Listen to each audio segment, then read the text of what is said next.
Okay, now let's move on to my IELTS journey. Yeah. Actually, I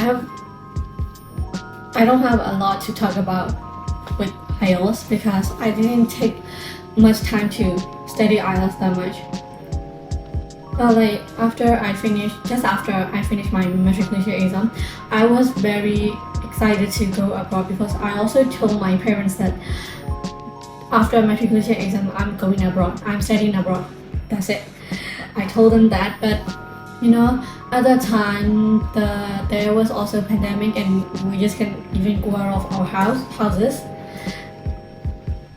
Yeah, so I tried to improve my English skills at that time, and I also tried to learn some about IELTS. At that time, I was not completely not familiar with IELTS. I've never heard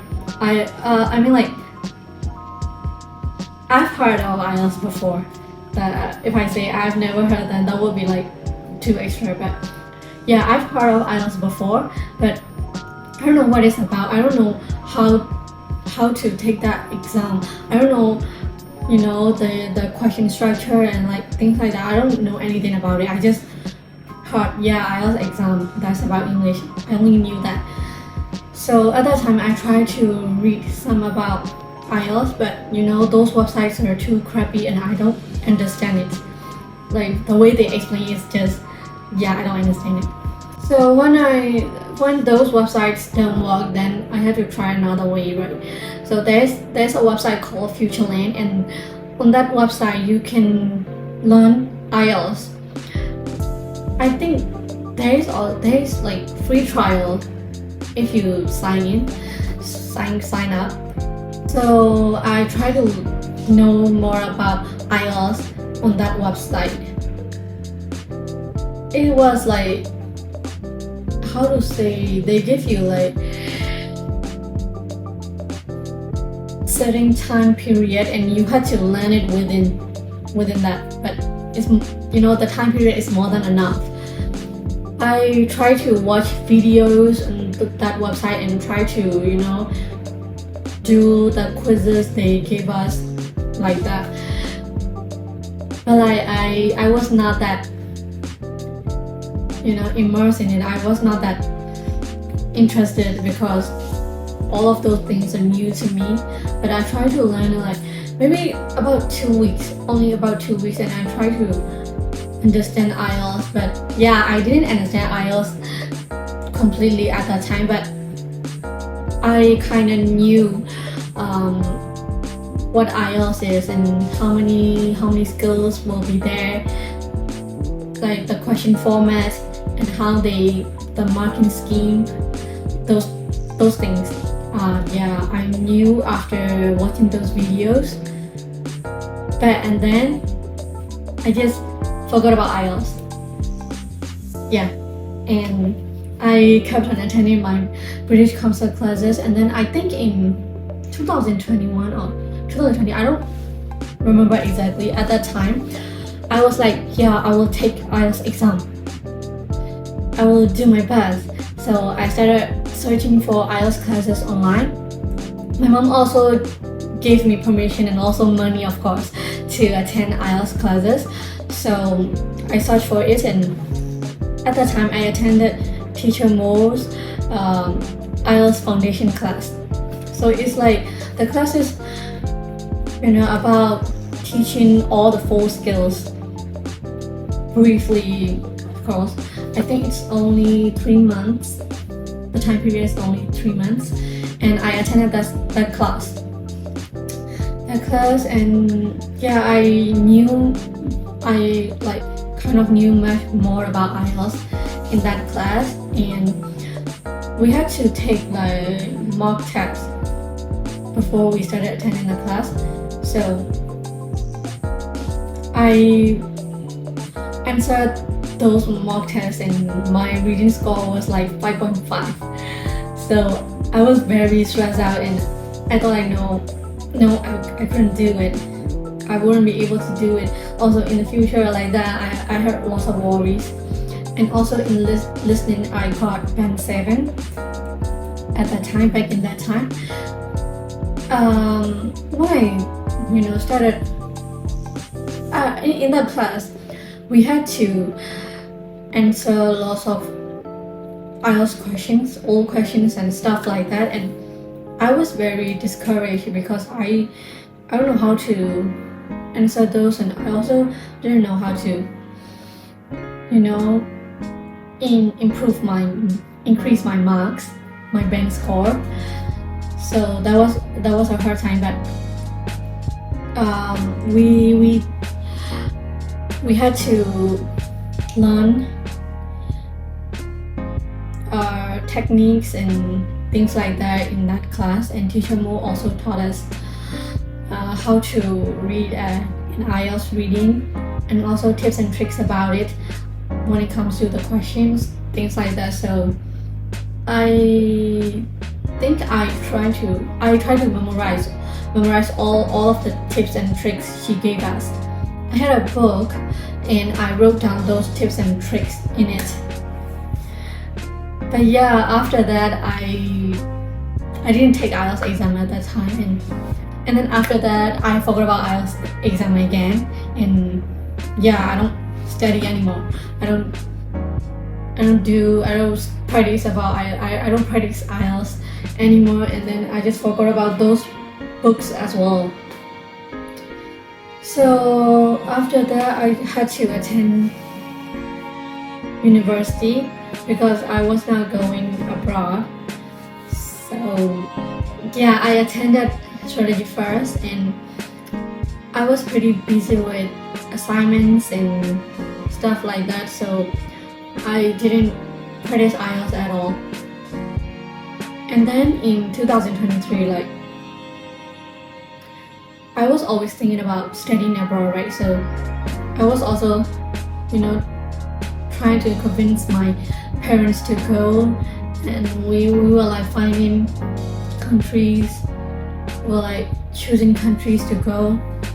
So at that time my mom was like, you need to take IELTS exam. So yeah, I was like, okay, then let's take it. So at that time, I think it's in September or October, I don't clearly remember. But at the time, in December, first week and second week you can take exams, but after that there will be holidays and you can only take exams in January, upcoming 2024. So I was like, I couldn't let them move my exam to January. I need to take it ASAP.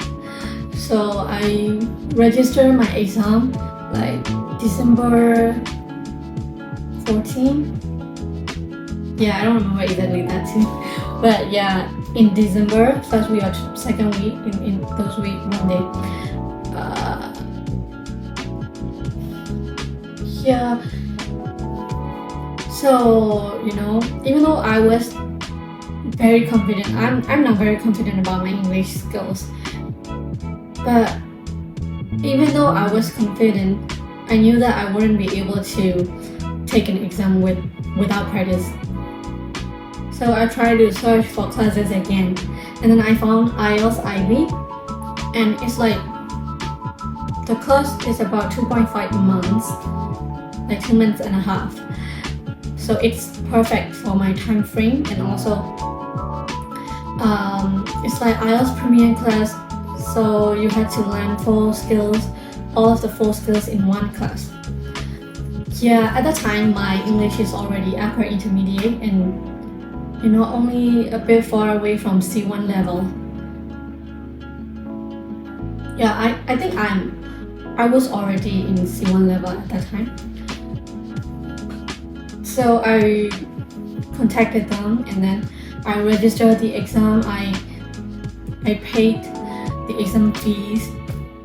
So there's a pressure on me, money pressure. You've already paid it, so you'll have to practice really hard to get my target band score at once, or else I will have to take another time, right?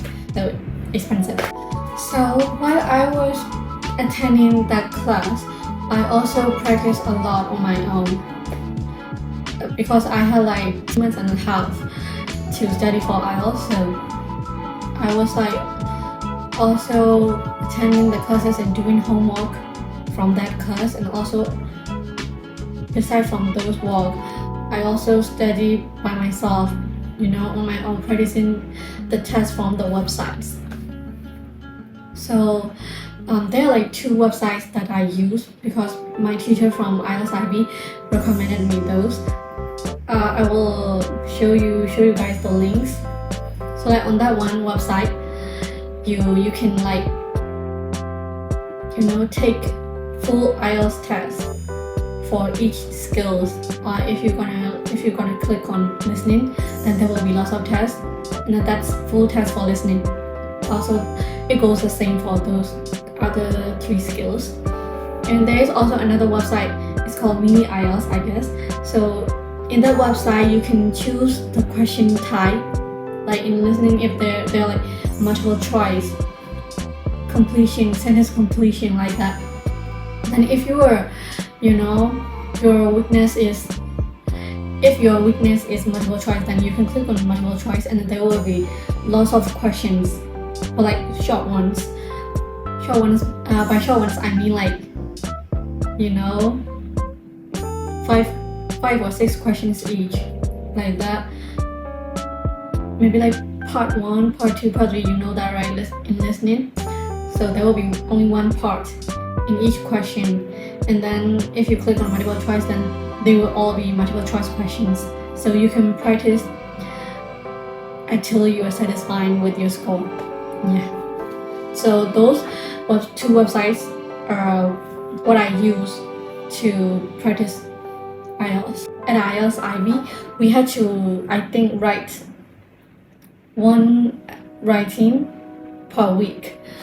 So that's not very enough for me. So I also wrote the homework, and besides, I also wrote like 2 or 3 writings a week, because I'm very bad at writing, especially like writing complex sentences and things like that. I was not very good at it because I don't read at all.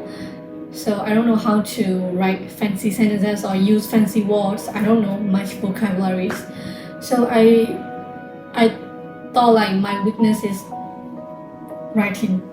Writing is my weakness. So yeah, I try to write like at least 3 or 4, 2 or 3, maybe like 3 essays a week. And I try to finish it, like I force myself to finish it. That's also like really helpful for my writing skills. Yeah. For me, I think those 2 skills, like listening and reading, those are like setting scores for you.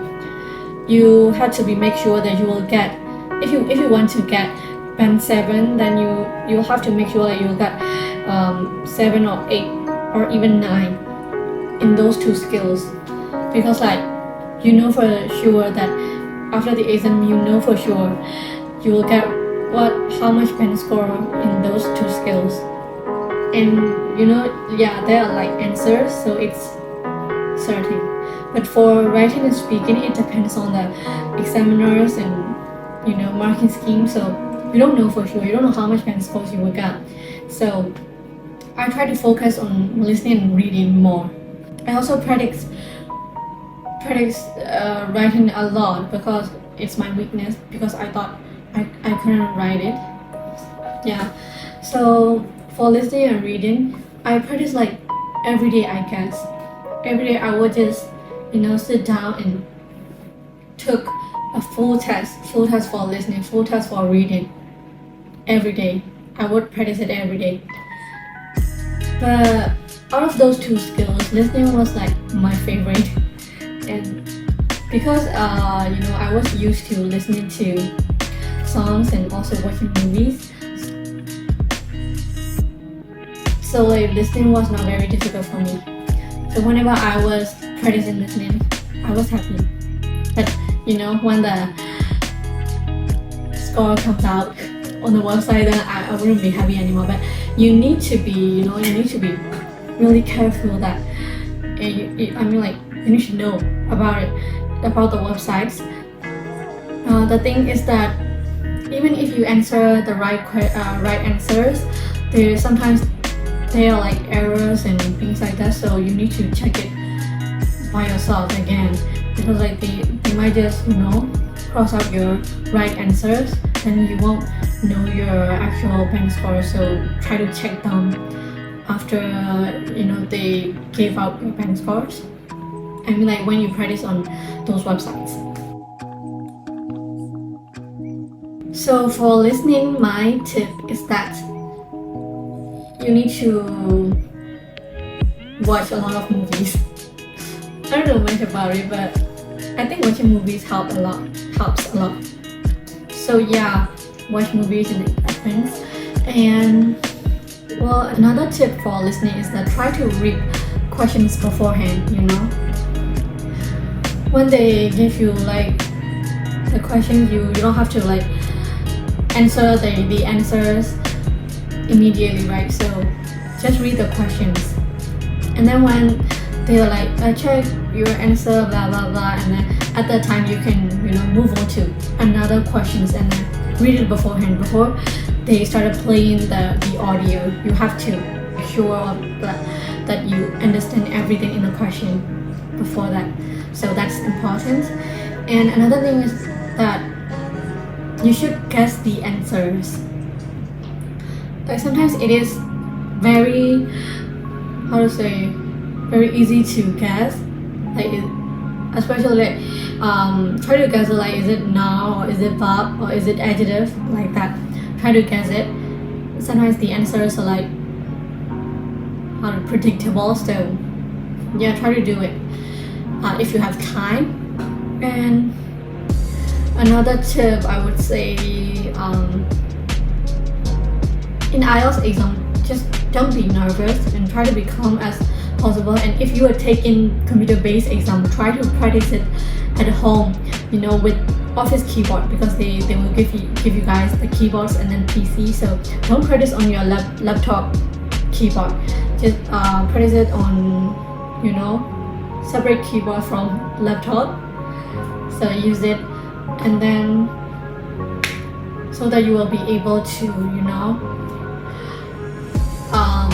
type it without hesitation, so you don't have to like search for the words on that keyboard. Yeah, that's also important. So I think that's all for listening. Oh no, that's not all for listening. And another thing is that you need to focus. Just don't zone out.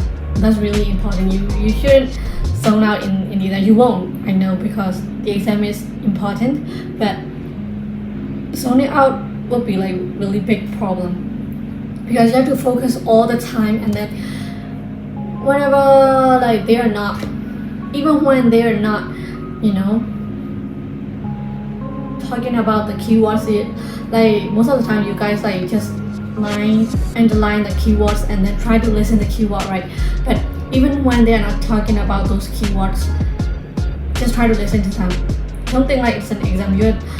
Just think like you are listening to some people's conversation, so you wouldn't want to be missed out, right? Especially like when your friend is gossiping, you wouldn't want to miss out, right? Just think like they are gossiping, and then listen to them, whatever they're saying, even though they are nonsense. Just enjoy it, because like they don't play it twice or thrice. So try to focus and listen all the words they said. Yeah, that's important too.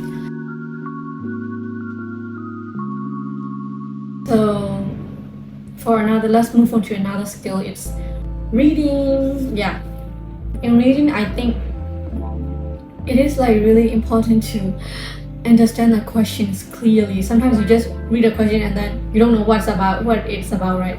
You don't understand the meaning of it. So if you're Burmese, then try to translate it in Burmese in your head, not writing down. It would just take you too much time. Yet just translate it into your mother tongue, own language, and then try to understand the meaning, so that it would be easy to search for the for the answers. And then when you search for the answers, don't read the whole passage, don't read all the sentences if you don't have that much time. So I think most of the questions you need to read the questions first, and then you try to find the answers from the passage. So yeah, most of the questions are like that, but there's an exception. I mean, it's just a tip for me. I would say, yeah, headings.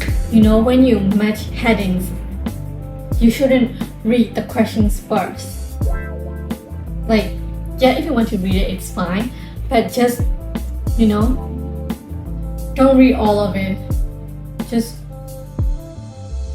scan it, and then, don't read the headings like that, blah blah blah blah blah, and then you search a paragraph for that heading, right? Don't do that. Just read all the headings and then read the passage. Read the passage. Read the passages and then try to match it. Try to search the suitable headings. That's easier. So try to do it. But if it's search the information, you have to sometimes they give you guys the information, and then you have to search it in the passage. And at that time, try to read the questions first. Try to read the information first, and then search it in the passage. Yeah. So yeah, that's my technique. And for true, false, not given, don't think too much. Don't overthink it. Thinking it too much will be much more confusing. How to say? The more you spend time to think about it, the more mistakes you will make. So just don't think too much. I would say if the information is in the passage and it is right, then it's true, right? So I think most people confuse between false and not given. And I was also very confused about it, and I'm still confused. But I will give you guys a tip, even though I'm not also very good at it.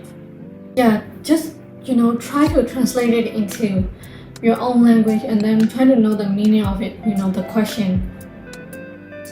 The meaning of the question, you need to understand it.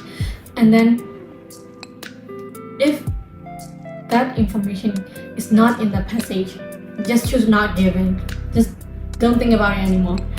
And then if the information is in there, and then it's kind of like a little trick, and if you think it's wrong, then just choose false.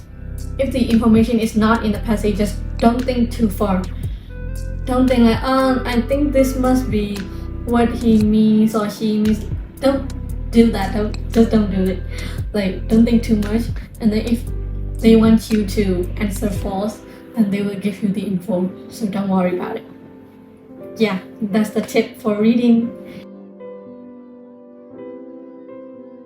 And now it's the time for writing. Yay. For writing, I recommend IELTS Ivy classes, and for reading, I recommend teacher mode classes. Yeah. So for writing, I was very bad at writing, and I was also scared of writing IELTS.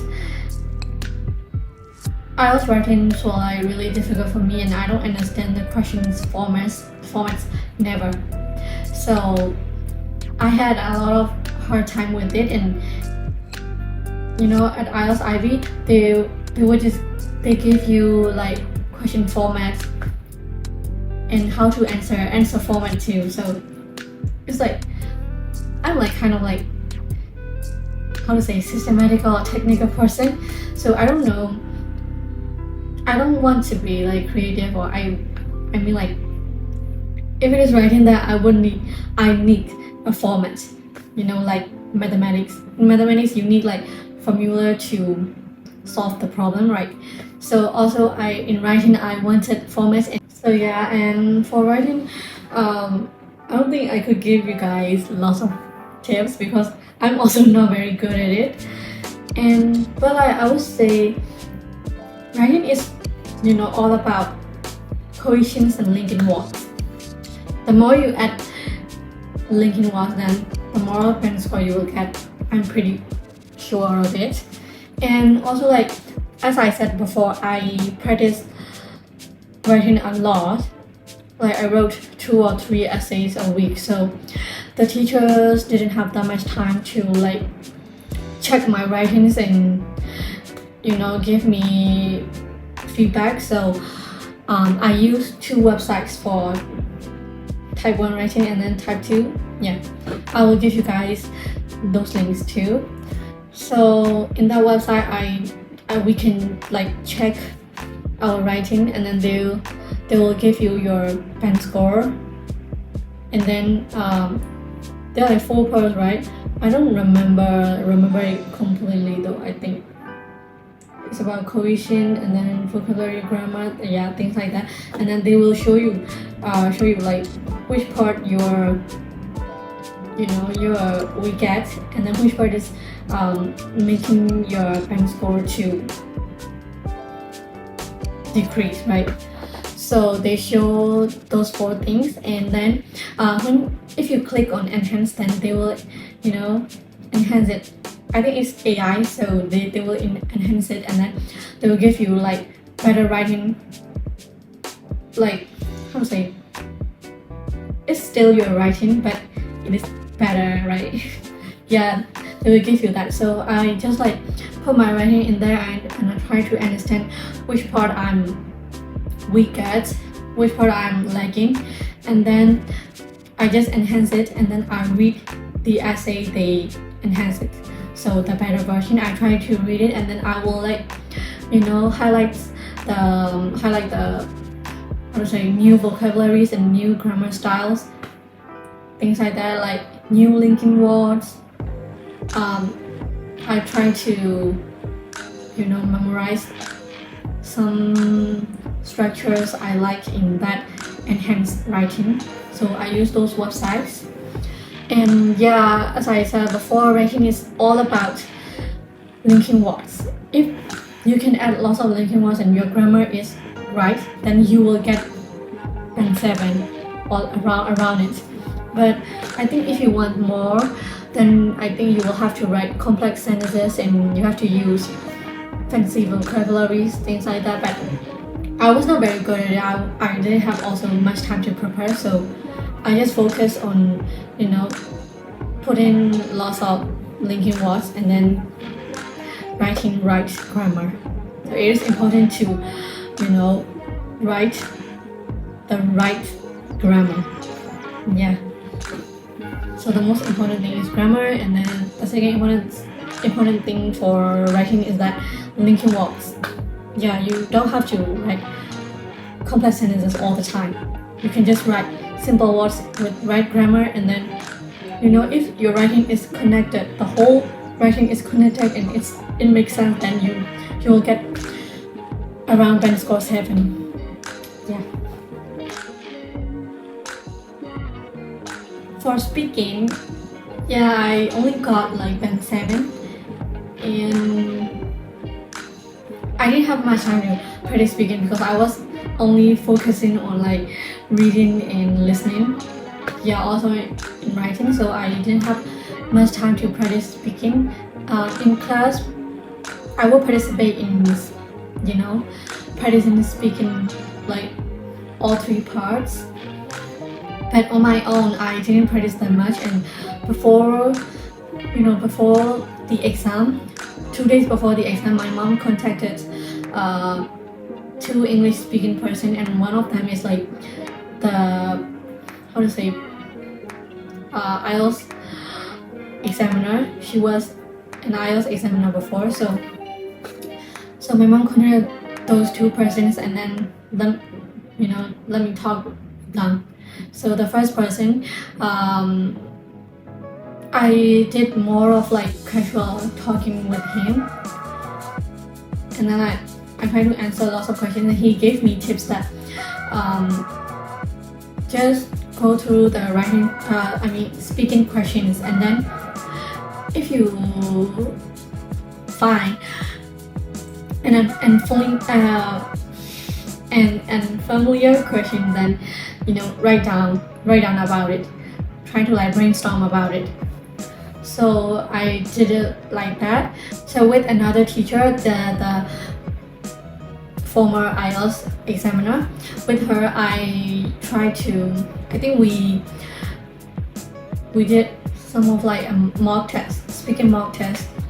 I speak too fast, and especially if it's something I'm interested, so I speak too fast. And she also told me to reduce like this.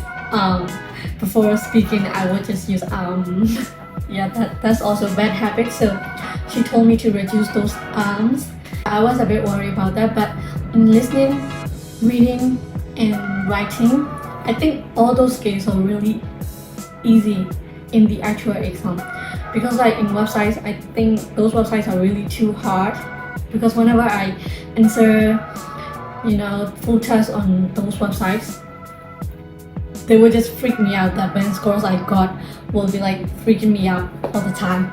But in the actual exam, it's not that hard and it's pretty easy. I think it's pretty easy for me. Maybe I was lucky, but yeah, it's pretty easy.